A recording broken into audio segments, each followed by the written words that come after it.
Okay, I'm happy to see I'm not the only one that doesn't do it the way some others do. I'm used to the alt pin thing as well. So if you go to our webpage and go to Bannerweb and log in, obviously,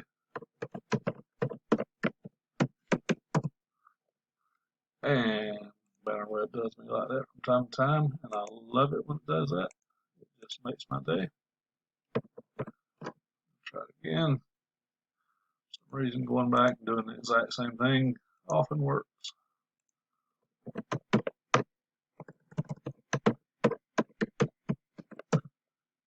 And voila. So go to student and faculty services, and then student menu, and then go to registration add drop.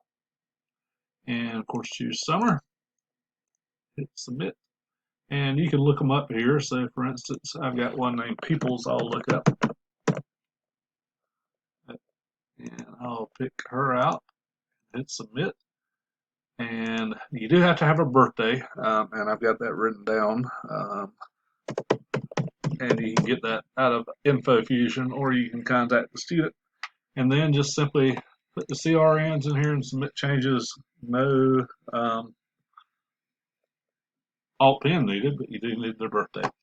And like I say, to get their birthday, I'm not connected. You do have to go through Zen, but you can go to InfoFusion, or if you got contacted the student, just ask them their birthday, and all will be well. So pretty easy. The only thing is when you print it out, it has your name on it instead of the students, which is why I always hated that because I want them to have their 9,000 and their number. But you know, you got to do what you got to do in the time